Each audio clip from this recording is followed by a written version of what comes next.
The fastest way to discover someone's character is to give them power over a stranger. At 7:12 on a rainy Monday morning, a black SUV rolled slowly into the parking lot of the Oakwood Police Department. And before the driver had even turned off the engine, 3 officers standing near the entrance had already decided exactly who the man behind the wheel was. Marcus Reed stepped out wearing dark jeans, a plain navy jacket, and carrying a worn leather duffel bag. He looked more like a traveler finishing a long road trip than someone reporting for duty. Marcus paused for a moment, studying the aging brick building, the faded department flag, and the patrol cars lined up beneath gray skies. This was going to be home now, at least for a while. Before he could reach the front doors, Officer Ethan Brooks called out from across the lot. "Hey, you can't park there. Employee parking only." Marcus turned calmly. "Good morning. I believe I'm in the right spot." Ethan laughed and exchanged looks with the 2 officers beside him. "Trust me, you're not." Marcus glanced at the sign again. "I think I'll be okay." Ethan walked closer, irritation already showing on his face. "Look, maintenance crews use the rear entrance. Deliveries go around back." Marcus remained polite. "I'm not here for maintenance." One of the younger officers, Kyle Sanders, smirked. "Then maybe you're lost." Marcus smiled slightly. "I don't think so." Ethan folded his arms. "You got business here?" "You could say that," Marcus replied. The answer seemed to annoy Ethan even more. "Well, until somebody confirms who you are, move your vehicle." Several civilians waiting outside for records requests had started watching. Marcus noticed, but his expression never changed. Without raising his voice, he said, "Officer, I appreciate your concern, but I'm exactly where I need to be." Ethan stepped closer. "Listen, buddy, around here we follow procedures. You don't just show up and wander into the station." Kyle added, "Especially not without credentials." Marcus slowly reached into his jacket. Ethan immediately raised a hand. "Easy. Keep your hands where I can see them." Marcus stopped. For a brief second, the entire parking lot went quiet. Then Marcus calmly removed a cell phone instead. "I was just checking the time." A few people nearby exchanged uncomfortable looks. Ethan, realizing how the moment had appeared, quickly recovered with a sarcastic laugh. "Funny guy. Why don't you wait outside until somebody important comes out?" Marcus nodded. "That sounds reasonable." He stepped aside and stood beneath the awning, rain tapping softly against the roof above him. From there, he watched officers come and go. Some nodded politely. Others ignored him completely. 20 minutes passed. Ethan and Kyle continued making jokes within earshot, convinced the stranger outside couldn't possibly matter. What neither of them knew was that by the end of the morning, every single person in that building would be sitting in the briefing room waiting to meet their new commanding officer, and the quiet man standing alone in the rain was the one who would soon be walking to the front of the room. At 7:38, the front doors finally opened and Sergeant Linda Carter stepped outside carrying a stack of case folders. She stopped when she noticed Marcus standing quietly beneath the awning despite the steady rain. "Sir, have you been waiting out here this entire time?" she asked. Before Marcus could answer, Ethan spoke from behind her. "He says he has business with the department, but he does not seem interested in identifying himself." Linda looked Marcus over carefully. There was something unusual about him. He stood with the calm confidence of someone who belonged in the building, not outside it. "Do you have an appointment?" she asked politely. Marcus nodded. "Yes, ma'am. 8 o'clock. Linda checked her watch. "Well, you are early." Marcus smiled. "I prefer it that way." Ethan rolled his eyes. "He has been giving us vague answers for half an hour." Linda ignored the comment. "You can wait inside the lobby if you would like." Before Marcus could respond, Ethan interrupted again. "Department policy says visitors need to sign in and remain in the reception area." Marcus simply nodded. "That is perfectly fine." As they walked inside, several officers glanced up from their desks. Conversations slowed. Marcus could feel the curiosity immediately. Oakwood was not a large department. New faces attracted attention, and rumors traveled fast. The civilian receptionist, Donna Mills, greeted Marcus warmly and handed him a visitor badge. "First time here?" she asked. "Yes," Marcus answered. "Welcome to Oakwood. Hopefully these gentlemen have been treating you well." Marcus looked briefly toward Ethan and Kyle. "Everyone has been memorable." Donna laughed, unaware of the meaning behind the answer. Marcus signed the logbook and took a seat in the lobby. From there, he had a clear view of the bullpen. Officers moved between desks carrying reports and coffee cups. The atmosphere felt tense. Marcus quietly observed everything. He noticed outdated scheduling boards, unanswered citizen messages pinned to a wall, and several patrol assignments that clearly lacked coordination. He also noticed something else. Morale was low. 20 minutes later, a dispatcher hurried into the bullpen. "Who can respond to a disabled school bus on Jefferson Avenue?" she called. Several officers looked away. Ethan muttered, "I have paperwork." Kyle suddenly became very interested in his computer screen. Marcus watched the exchange without speaking. Finally, Sergeant Carter assigned a young officer named Daniel Perez to handle it alone, despite the heavy morning traffic. Marcus quietly stood and approached the reception desk. "Excuse me, is Jefferson Avenue near Lincoln Elementary?" Donna looked surprised. "Yes, about 3 miles east." Marcus nodded thoughtfully. A school bus issue during arrival time could create significant congestion. Donna smiled. "You sound like you have done this before." "A few times," Marcus replied. Just then, Daniel rushed back inside looking stressed. "The traffic unit cannot spare anyone. I could use another set of eyes out there." Ethan shrugged. "Not my problem." Marcus spoke calmly. "If department policy allows civilians to assist with traffic observations from a safe location, I would be happy to help." The room became strangely quiet. Ethan laughed loudly. "You? Help direct traffic?" Marcus met his eyes. Sometimes fresh perspectives are useful. None of them knew it yet, but Marcus had managed citywide emergency operations involving more than 300 officers, and Oakwood's biggest problem was about to become much more complicated than a stalled school bus. Daniel Perez looked relieved. "Honestly, I could use the help. Traffic backs up fast around Lincoln Elementary." Before Sergeant Carter could answer, Ethan let out an exaggerated laugh. "This is unbelievable. We are so short-staffed that now we are recruiting random guys from the lobby." Several officers chuckled. Marcus remained calm. "I only offered because children arriving at school safely seems important." Ethan shook his head. "Do not worry about our priorities. You do not work here." Marcus simply nodded and returned to his chair.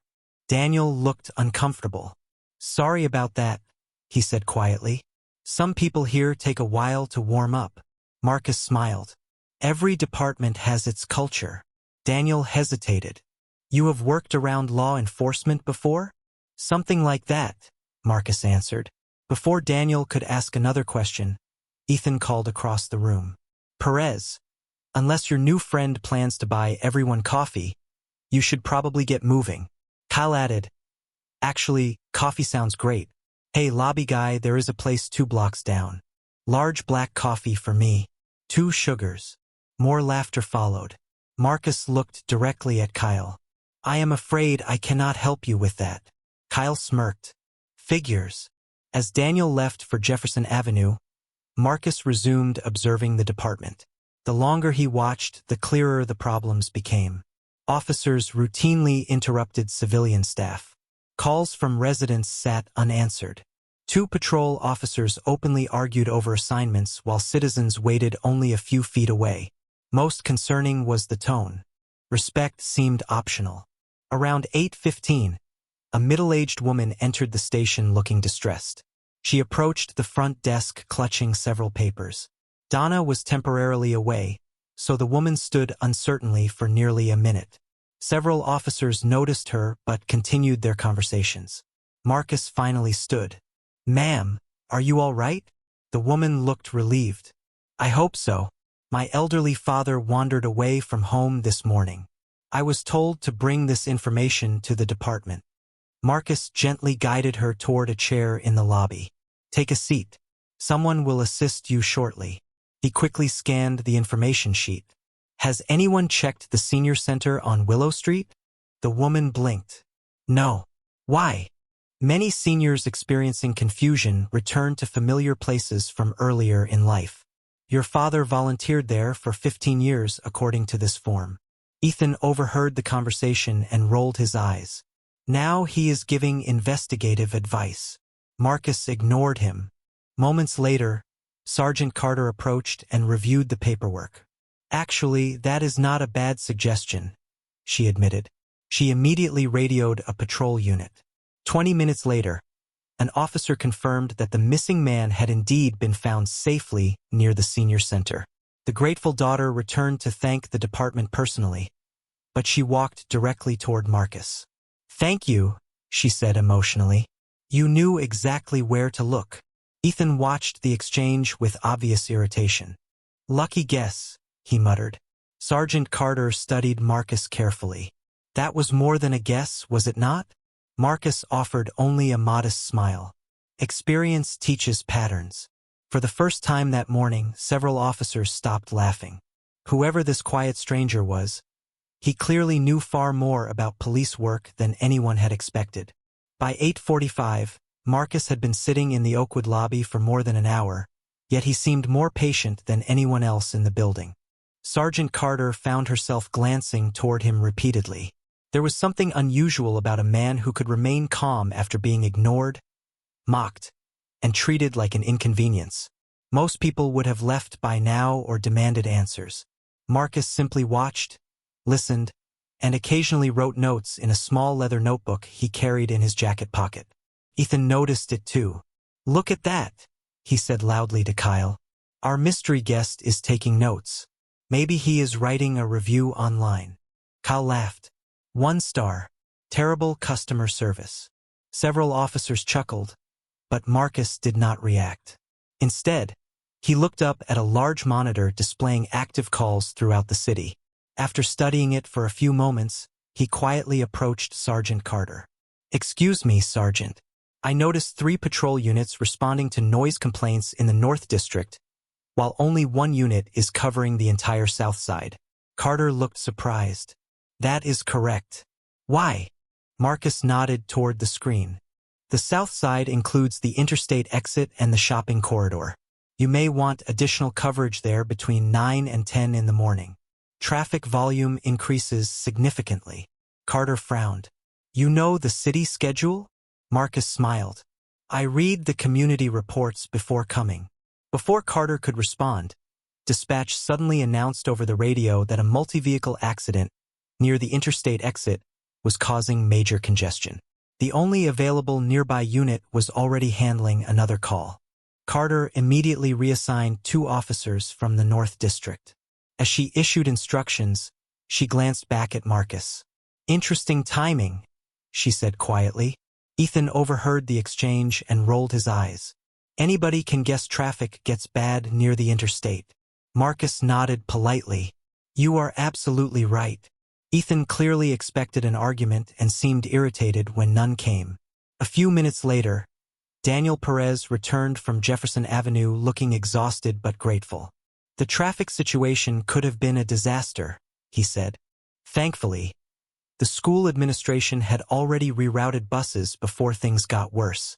Marcus asked, did they implement the emergency detour through Pine Street? Daniel stared. Yes. How did you know that? Marcus shrugged slightly. It is the most efficient option based on the road layout. Daniel laughed nervously. Who exactly are you? Before Marcus could answer, Ethan interrupted. Do not encourage him. Next thing you know, he will be teaching classes. Just then, Donna approached the front desk carrying a sealed envelope. Marcus, read, she called. The entire bullpen seemed to pause. Marcus stood and accepted the envelope. Ethan smirked. Finally, maybe somebody is sending him home. Marcus opened it, read the contents, and quietly folded the paper. Sergeant Carter noticed something change in his expression. It was subtle but unmistakable. He looked less like a visitor and more like someone preparing for an important responsibility. Everything all right? She asked. Marcus placed the letter back into the envelope. Yes, Sergeant. Everything is proceeding exactly as expected. As he returned to his chair, Ethan shook his head. That guy talks like he runs the place. Neither Ethan nor anyone else noticed that the letterhead at the top of the page bore the official seal of the mayor's office. At 9:10, the atmosphere inside Oakwood Police Department shifted from curiosity to open skepticism. Word about the stranger in the lobby had spread through every office, patrol car, and hallway in the building. Officers passing through slowed down just long enough to take a look at Marcus Reed before continuing on. Some nodded politely, others whispered, a few openly stared. Marcus seemed completely unaffected. He continued reviewing the framed community awards hanging on the wall, occasionally making notes in his leather notebook. Ethan Brooks had clearly grown tired of being ignored. He walked into the lobby carrying a thick stack of outdated case files and dropped them onto the table beside Marcus with a loud thud. Since you seem to know so much about police work, maybe you can help us clean out old records, Ethan said sarcastically. Kyle Sanders leaned against the doorway grinning. Consider it volunteer work. Several nearby officers laughed. Marcus looked down at the files. These appear to be unresolved property theft reports from 3 years ago. Ethan smirked. See? He can read. Marcus calmly opened the first folder. After less than 30 seconds, he looked up. Interesting. Ethan folded his arms. What is interesting? Marcus held up a photograph attached to the report. 3 of these cases occurred within a 2-mile radius, all on Thursday afternoons, and all involved landscaping equipment. Was there ever any follow-up with local pawnshops? Ethan's expression changed slightly. No. Why would there be? Marcus flipped through 2 more reports. Because the incidents suggest an organized pattern rather than isolated thefts. The timing is remarkably consistent. Sergeant Carter happened to be walking by and overheard the conversation. Wait a second. She took the files from Marcus and reviewed them herself. After a moment, she looked surprised. He might actually be right. Ethan immediately became defensive. Those cases are old. Carter nodded slowly. Old does not mean closed. She carried the files toward her office without another word. Kyle looked irritated. Lucky guess number 3. Marcus smiled politely. Patterns usually tell a story if someone takes the time to look. Ethan leaned closer. Let me give you some advice. Around here, you earn respect. You do not walk in and act like you have all the answers. Marcus met his gaze calmly. I agree completely. The response caught Ethan off guard because there was no challenge, no arrogance, and no anger. Just agreement. Before Ethan could say anything else, dispatch announced that all available personnel were needed in the briefing room at 10 o'clock for an administrative meeting. Groans immediately filled the bullpen. Great, Kyle muttered. Another speech from downtown. One officer joked, maybe they are finally sending us more staff. Another replied, or cutting the budget again. Marcus quietly checked his watch. 9:15. 45 minutes remained. Donna approached him with fresh coffee. You have had quite a morning, she said kindly. Most people would have left hours ago. Marcus accepted the cup with a grateful smile. Sometimes the first few hours tell you everything you need to know. Donna laughed softly. About a department? Marcus looked out across the busy bullpen. About people. Across the room, Sergeant Carter stood in her office doorway studying Marcus with growing concern. Because after 30 years in law enforcement, she had learned to recognize leaders, and the quiet stranger sitting in her lobby carried himself exactly like one. At 9:25, an urgent call came through dispatch that immediately changed the mood inside the station. A local middle school principal was on the line reporting that a confused elderly veteran had wandered onto campus during morning arrival and refused to leave because he believed he was there to pick up his son, even though his son had graduated nearly 30 years earlier. Several parents had become concerned, and school administrators were unsure how to handle the situation without escalating the man's distress. Sergeant Carter looked around the bullpen. Who is available? She asked. Ethan sighed dramatically. I just sat down to finish reports. Kyle added, I am still clearing paperwork from yesterday. Daniel Perez had not yet returned from his earlier assignment. Carter frowned. Fine. Ethan, you and Kyle take it. Ethan grabbed his keys reluctantly. As he passed through the lobby, he looked at Marcus and smirked. Want to come along? Maybe you can solve another mystery. Several officers laughed. Marcus looked at Sergeant Carter. Only if the sergeant approves and if my presence would genuinely help. Carter hesitated. Something told her that bringing Marcus might not be a bad idea. Stay in the vehicle and observe, she said. That is all. 20 minutes later, they arrived at Lincoln Middle School. The elderly man sat calmly on a bench near the entrance, clutching an old military cap. School staff stood nearby, clearly unsure what to do. Ethan approached first. Sir, we need you to come with us. The elderly man immediately became anxious. No, I cannot leave. Tommy is waiting for me after class. Ethan exchanged an impatient look with Kyle. Sir, there is no Tommy here. The man's anxiety visibly increased. Marcus quietly stepped forward. May I try? Ethan shrugged sarcastically. Be my guest. Marcus sat down on the opposite end of the bench, leaving plenty of personal space. That is a beautiful military cap, he said gently. The elderly man looked surprised. United States Army, 1968. Marcus smiled. Thank you for your service. My father served during that same period. The man's expression softened immediately. Really? Marcus nodded. Yes, sir. Did your son attend Lincoln? The man smiled proudly. Graduated in 1996. First in our family to go to college. Marcus paused. You must be very proud. I am, the man said quietly. Marcus then looked toward the school building. You know, I think Tommy would want you to head home and stay dry today. It looks like rain. The elderly man slowly nodded. He always worried about me driving in bad weather. Within minutes, the man willingly agreed to return home with a family member who had just arrived. As they walked back toward the patrol car, the school principal stopped Marcus. Thank you, she said. That could have gone very differently. Ethan said nothing during the drive back. Neither did Kyle. Finally, Kyle broke the silence. How did you know exactly what to say? Marcus looked out the window. People rarely need control. Most of the time, they simply need dignity. Ethan tightened his grip on the steering wheel. For the first time all morning, he had absolutely no sarcastic response. By the time Ethan, Kyle, and Marcus returned to Oakwood, it was nearly 10 o'clock, and officers were already gathering in the break room before the mandatory administrative meeting. The atmosphere was unusually relaxed.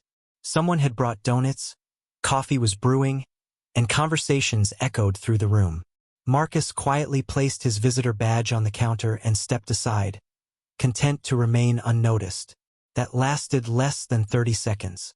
Ethan, still frustrated by the events at Lincoln Middle School, decided to reclaim the attention of the room. Everybody, he announced loudly, holding up his coffee cup. I would like you all to meet Oakwood's newest expert. Several officers looked over curiously. Ethan pointed toward Marcus.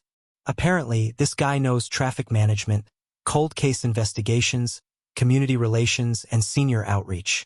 We have been doing police work all wrong. Laughter spread across the room. Marcus remained calm. Kyle joined in. Do not forget strategic planning. He predicted the interstate backup before dispatch did. More laughter followed. Daniel Perez looked uncomfortable. Come on, guys. He was just helping. Ethan shrugged dramatically. Helping? No, Daniel. This man is obviously preparing to run the entire department. A few officers laughed even harder. Marcus simply took a sip of coffee. Ethan was clearly disappointed by the lack of reaction. You know what, Marcus? Since you seem to know everything, maybe you should teach us a class. Marcus looked directly at him. I believe everyone has something valuable to teach. The answer only irritated Ethan further. That is a nice speech, but around here experience matters. Real experience. Not theories. Marcus nodded. I agree. Ethan leaned against the counter. Really? Then tell us. How many years have you spent wearing a badge? The room grew quiet. Several officers waited for Marcus to answer. Marcus smiled politely, enough to learn that respect should never depend on rank. A few people exchanged glances. Ethan laughed loudly. That does not answer the question. Before Marcus could respond, Sergeant Carter entered the room carrying a folder. She immediately sensed the tension. What is going on? Ethan grinned. Just getting to know our guest. Carter looked at Marcus. Everything all right? Marcus nodded. Everything is fine, Sergeant. Carter studied him for a moment. Good. The administrative meeting starts in 15 minutes. Everyone needs to be in the briefing room by 10 sharp. As officers began leaving, Ethan intentionally bumped Marcus's shoulder while walking past. Do yourself a favor, he said quietly. When the important people show up, stay out of the way. Marcus looked at him calmly. Thank you for the advice. Ethan walked away shaking his head. Sergeant Carter approached Marcus once the room had cleared. You have been remarkably patient this morning, she said. Marcus smiled faintly. Patience reveals character. Carter hesitated. Can I ask you something honestly? Of course. Who exactly are you? Marcus glanced toward the hallway leading to the briefing room. You will know very soon. At that exact moment, Donna hurried toward them holding a ringing office phone. Marcus, she said nervously. The mayor's office is on line 1. They said it is urgent. Sergeant Carter froze. Marcus thanked Donna, accepted the call, and spoke quietly for less than 30 seconds. When he hung up, he straightened his jacket, checked his watch, and said calmly, It is time. For reasons she could not explain, Sergeant Carter suddenly realized that the next few minutes were going to change everything at Oakwood Police Department. The briefing room at Oakwood was nearly full by 10 o'clock. More than 30 officers, civilian staff members, and supervisors had gathered, filling every seat and lining the walls. Conversations buzzed throughout the room as people speculated about the purpose of the sudden administrative meeting. Ethan sat near the front with Kyle beside him, casually joking with several officers. Maybe downtown is finally giving us that new patrol unit, Kyle said. Ethan laughed. Or maybe they are sending another consultant to tell us how to do our jobs. Across the room, Sergeant Carter quietly took her seat, but her attention remained fixed on the empty chair positioned at the center of the front table. Something about the entire morning still did not make sense. Marcus was nowhere to be seen. Ethan noticed his absence immediately. Looks like our expert finally left, he said with a grin. Probably realized nobody was buying whatever he was selling. Several officers chuckled. Before anyone could respond, the side door opened and Chief Deputy Robert Hayes entered the room. The conversations immediately stopped. Hayes rarely visited Oakwood in person, and when he did, it usually meant significant changes were coming. Standing beside him was the city's human resources director and an administrative assistant carrying several folders. Hayes walked to the podium and smiled. Good morning, everyone. A few officers returned the greeting. Hayes continued. As many of you know, Oakwood Police Department has experienced considerable challenges over the past 18 months. Staffing concerns, community complaints, declining morale, and communication issues have all been documented. The room became noticeably quieter. Ethan shifted uncomfortably in his seat. Hayes continued. Because of these concerns, the city conducted an extensive nationwide search for new leadership. Kyle whispered, Told you. New captain. Hayes nodded toward the hallway. The individual selected brings 20 years of law enforcement experience, extensive command training, exceptional community engagement results, and a proven record of organizational reform. Several officers exchanged nervous looks. Ethan leaned back confidently. Whoever it is, hopefully they know what they are getting into. Hayes smiled slightly. Interestingly, your new commanding officer requested something unusual. Before officially assuming command, he wanted to spend his first morning observing the department without announcing his identity. The room grew still. Sergeant Carter slowly straightened in her chair. Ethan frowned. Hayes continued. He wanted to experience the culture firsthand. He wanted to see how people treated one another, how citizens were served, and how leadership functioned when nobody believed they were being evaluated. Complete silence filled the room. Then Hayes looked toward the doorway and said, "Please join me in welcoming the new captain of Oakwood Police Department, Captain Marcus Reed." Every head turned simultaneously. Marcus walked calmly into the room wearing a tailored dark suit, carrying the same leather notebook he had held all morning. The expression on Ethan's face disappeared instantly. Kyle's jaw literally dropped. Daniel Perez stared in disbelief. Sergeant Carter simply closed her eyes for a brief second, suddenly understanding everything.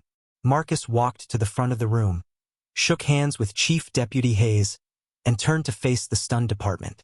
His eyes briefly met Ethan's. Marcus offered the same calm, respectful expression he had worn all morning. No anger, no satisfaction, just professionalism. The room remained completely silent. Nobody laughed now. For several long seconds, nobody in the briefing room moved. The silence was so complete that the soft hum of the overhead lights suddenly seemed loud. Ethan Brooks stared at Marcus as if he had forgotten how to breathe.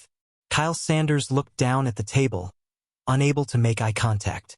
Around the room, officers exchanged stunned glances, replaying every conversation they had shared with the quiet man who had spent the entire morning sitting in their lobby. Chief Deputy Hayes allowed the silence to linger before speaking again. "Captain Reed comes to us from the Cedar Ridge Police Department, where he successfully led one of the most significant community trust improvements in the state. He has received multiple commendations for leadership, crisis management, and officer development." Hayes turned toward Marcus. "Captain, the department is yours." Marcus stepped to the podium and looked across the room. His expression remained calm and professional. "Thank you, Chief Deputy Hayes." He paused briefly. "Good morning, everyone." No one responded. Marcus smiled slightly. "I know this is unexpected. I also know that many of you probably have questions about why I chose to spend my first morning here anonymously." He looked around the room, making eye contact with nearly every person present. "The answer is simple. Policies tell me how a department operates on paper. Statistics tell me how a department performs. But culture tells me who people really are." Several officers shifted uncomfortably in their seats. Marcus continued, "This morning, I observed officers serving citizens with compassion. I watched Officer Daniel Perez respond without hesitation when help was needed. I watched Sergeant Carter remain professional under pressure. I also witnessed examples of teamwork and genuine dedication." Daniel looked surprised. Sergeant Carter simply nodded respectfully. Marcus then paused again. "However, I also observed something else. I observed moments when respect was withheld. I observed assumptions being made about people before anyone knew who they were. I observed opportunities to serve that were ignored because someone believed a person standing in front of them did not matter." Nobody moved. Ethan stared at the floor. Marcus did not mention names. He did not need to. Everyone understood exactly what he meant. "Let me be very clear," Marcus said. "In this department, every citizen will be treated with dignity. Every employee will be treated with dignity. Respect will not be determined by race, position, title, appearance, or years of service. It will be the standard for everyone." He opened his leather notebook and held it up. "Several people noticed me taking notes this morning. Those notes were not about mistakes. They were observations about opportunities. Opportunities to improve communication, staffing coordination, case management, and community engagement." A few officers looked visibly relieved. Then Marcus added, "Because leadership is not about punishment. Leadership is about accountability and growth." For the first time since entering the room, Ethan slowly looked up. Marcus met his eyes briefly, then continued speaking to the entire department. "Over the next 90 days, we will work together to rebuild trust inside this building and throughout the community. That process begins today." As Marcus closed his notebook, Chief Deputy Hayes leaned towards Sergeant Carter and quietly said, "Now you understand why the city wanted him." Carter nodded without taking her eyes off Marcus. "Yes," she whispered.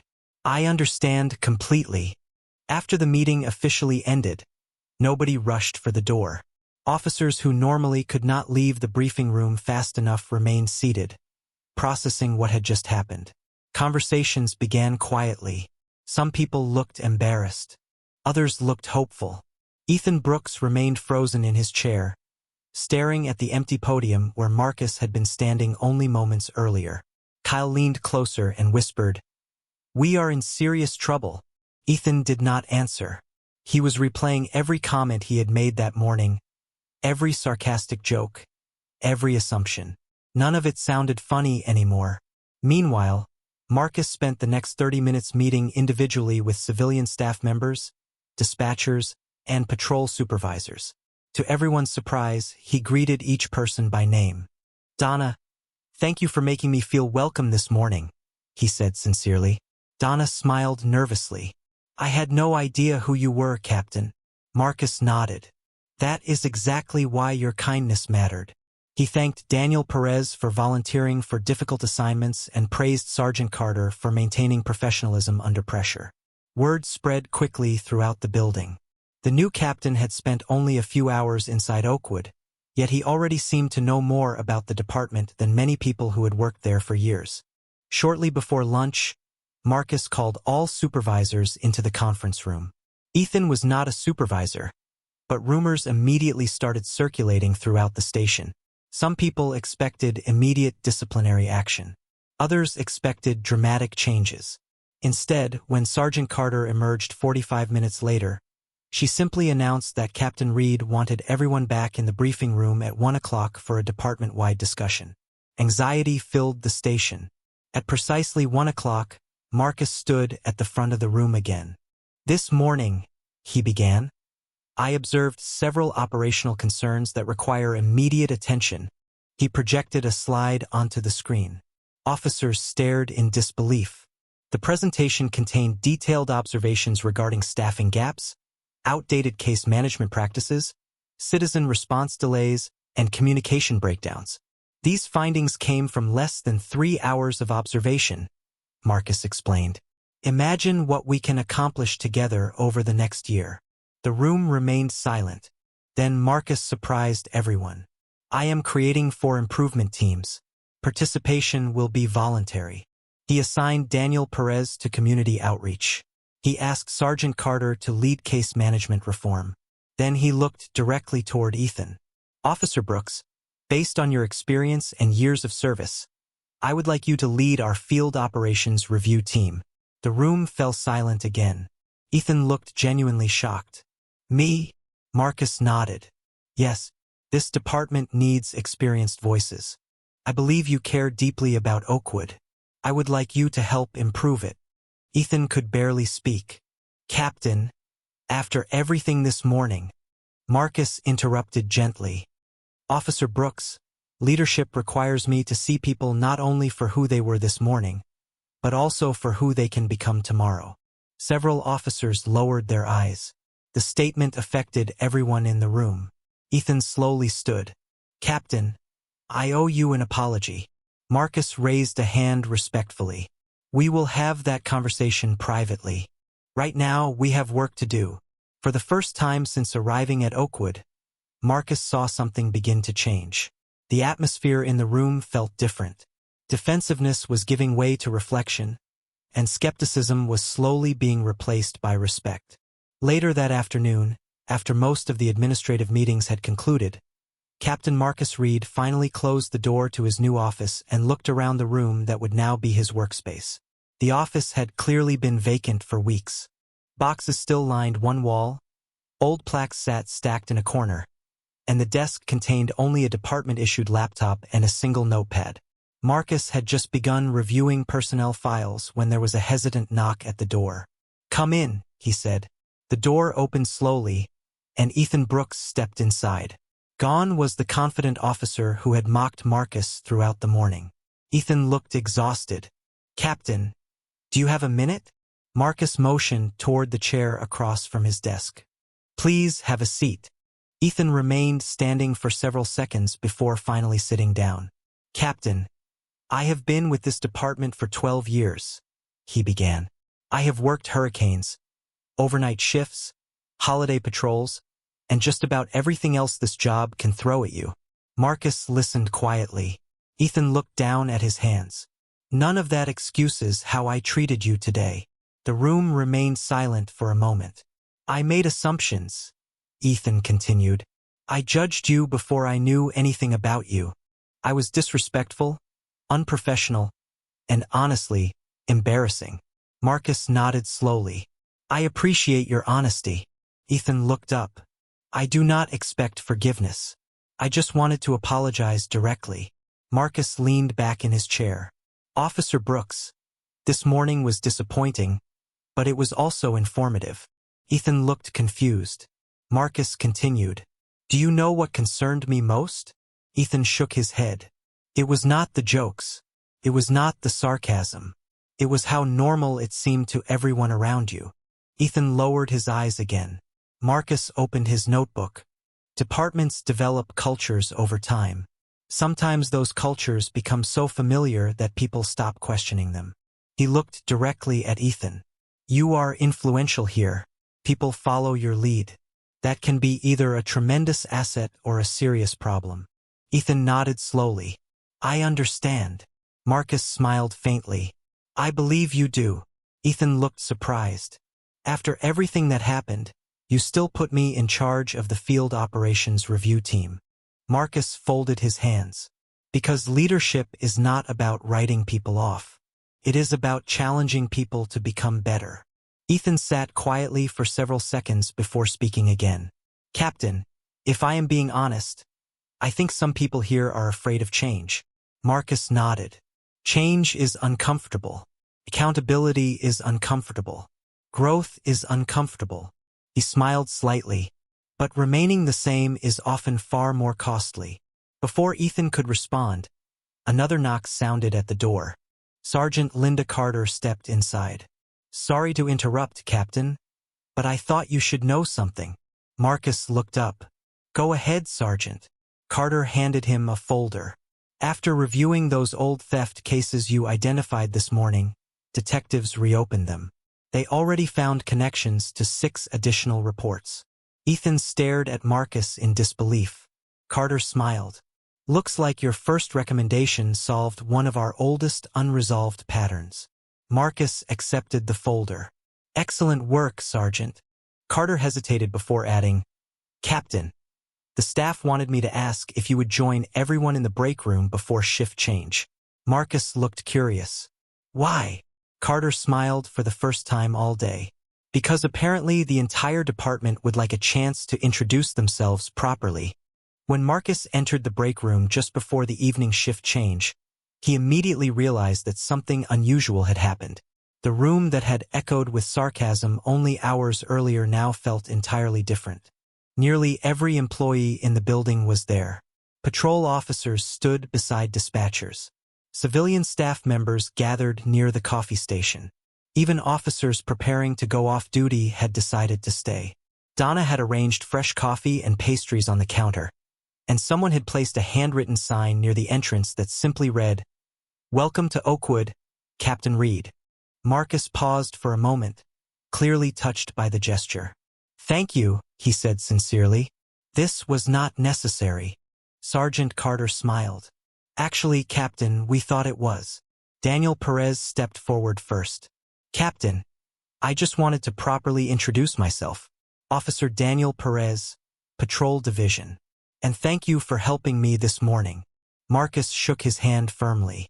Thank you, Officer Perez. Your willingness to serve without hesitation impressed me. One by one, people began introducing themselves. Dispatchers spoke about challenges they faced during understaffed shifts. Civilian employees shared concerns about communication problems. Several younger officers admitted they had felt disconnected from leadership for years. Marcus listened far more than he spoke, occasionally asking thoughtful questions and taking notes. People quickly noticed that when Marcus spoke with someone, he gave them his complete attention. No interruptions, no distractions, no rushing to the next conversation. After nearly 30 minutes, only Ethan and Kyle remained standing near the back of the room. The silence became noticeable. Finally, Kyle stepped forward first. He looked nervous. "Captain, I owe you an apology too. I followed the crowd this morning. That was wrong." Marcus nodded respectfully. "Thank you, Officer Sanders. Acknowledging mistakes takes courage." Kyle seemed relieved. Ethan slowly approached next. The entire room grew quiet. "Captain," he began, "I spent most of today thinking about what you said, about culture, about influence." He took a deep breath. "The truth is, I have been frustrated for a long time. Somewhere along the way, frustration turned into cynicism, and cynicism turned into behavior that I am not proud of." He looked directly at Marcus. "You deserved better from me. So did everyone else in this department." Marcus studied him for a moment. "Officer Brooks, every person in this room will make mistakes during their career. What matters is whether we learn from them." Ethan nodded. "I intend to."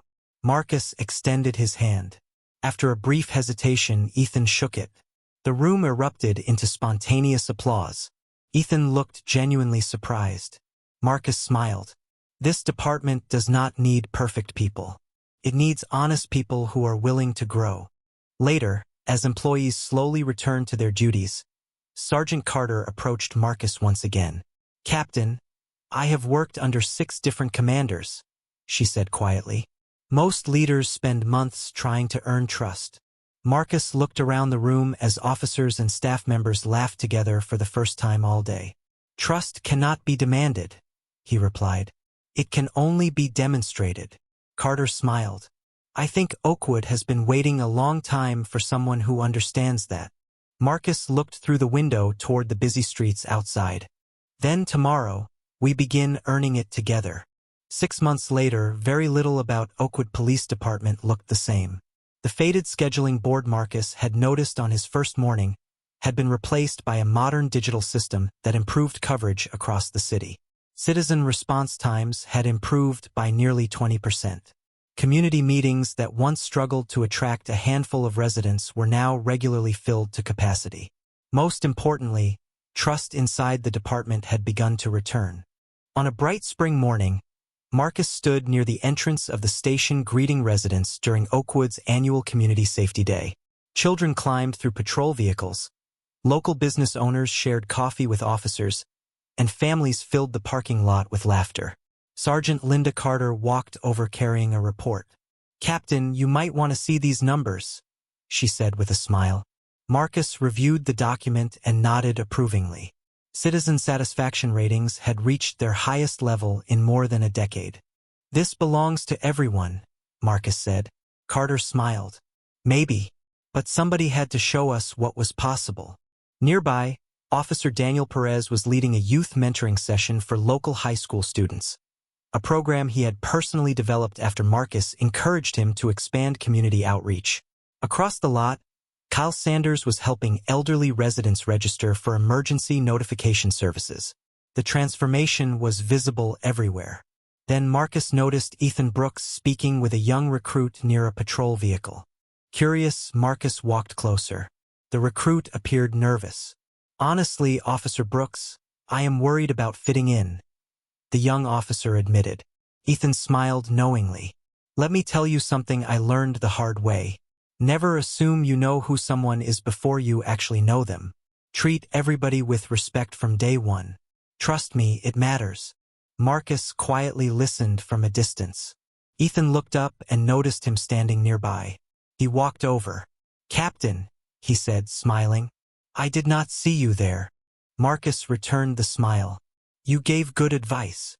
Ethan nodded. "I had an excellent teacher." For a moment, both men looked across the crowded parking lot.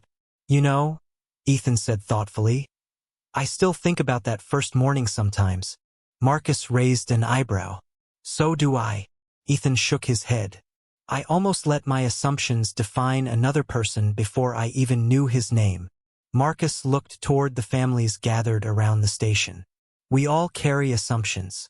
The important thing is whether we are willing to challenge them." Ethan nodded slowly. "I am grateful you gave me that opportunity." Just then, a young boy approached Marcus holding a toy police badge. "Captain Reed," he asked shyly. What makes someone a good police officer? Several people nearby overheard the question and turned toward Marcus. He knelt so he was eye level with the child. A good police officer remembers that every person deserves respect, Marcus said gently. No matter who they are, where they come from, or what they look like.